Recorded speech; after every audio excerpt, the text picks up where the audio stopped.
Hello, magandang araw sa ating lahat. Kamusta kayo? Okay, ito na ang pag-usapan natin after na nagkaroon ng successful na impeachment hearing ginawa po ng Committee on Justice dyan po sa House of Representatives.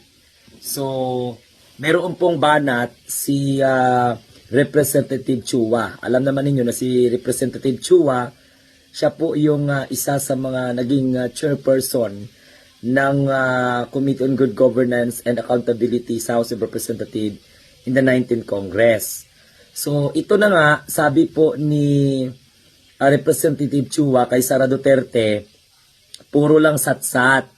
Wala naman daw po ni isang totoong sagot sa mga allegation o mga paratang na ibinabato kay Sara Duterte. Matatandaan na yung kanyang mga legal counsel ay nagkandak po ng tinatawag na press conference. At maliwanag naman doon na hindi naman po dininay ng o pinabulaanan ng abogado ni Sara Duterte yung mga bintang.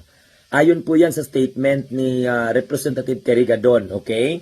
Sabi po ni Manila Representative, 3rd District Congressman Joel Chua, itong si Sara Duterte na idolo ng mga Duterte Diehard supporters, wala naman daw pong matinong sagot. Uulitin ko, puro lang daw po siya satsat. Puro dakdak, puro kuda. Kaya iginiit po ni Representative Chua na sumagot na lamang ang Vice Presidente sa mga panawagan o sa pamamagitan po ng pagharap sa Committee on Justice, no? Huwag pong sumagot gamit po ang press release at mga pa-press-con. Hindi po iubra yan.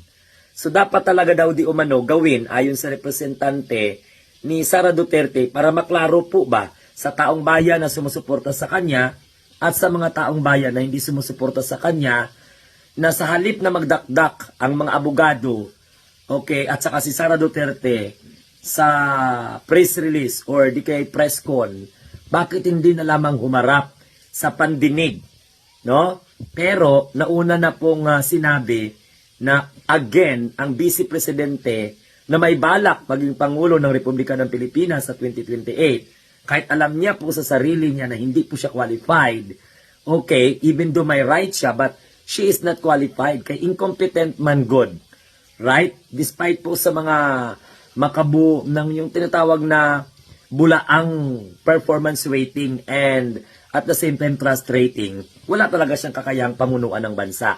So again, sinabi naman po dito na sa April 29 ang susunod na hearing ng Committee on Justice with regards sa impeachment complaint laban sa kanya, eh may nauna na pong lumabas na hindi na naman daw ulit dadalo itong si Sara Duterte. So malamang, instead na humarap sa pandinig ng COJ o Committee on Justice, ang gagawin po naman ng kampo ni Sara Duterte ay magpa-press con at magsalita sa harap ng media at paniniwalain naman ang kanilang mga kaalyado.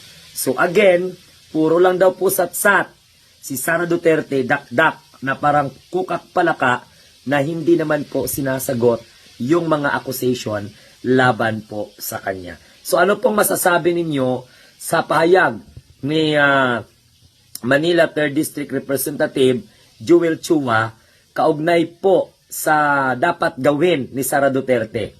No, instead na harapin ang pandinig, nagpa-press con lang. Sana sa mga abogado ni Sara, advisean nyo rin ang kliyente nyo na instead na magpa-press release, humarap siya sa pandinig sa impeachment hearing. Dahil yan po ang nararapat just to clear her name kung talagang wala siyang kasalanan. Yun lang, para at least mapanatag din ang loob ng mga Duterte Diehard supporters na ngayon nagdududa na kay Sara at nag-iisip na hindi siya bigyan ng pagkakataong mamuno hanggat hindi niya kayang sagutin ang mga ibinibintang sa kanya in a proper forum. And that is what we call House of Representatives Committee on Justice, since that is their what we call constitutional duty to facilitate the impeachment complaint laban po sa isang impeachable official, katulad ni Sara Duterte.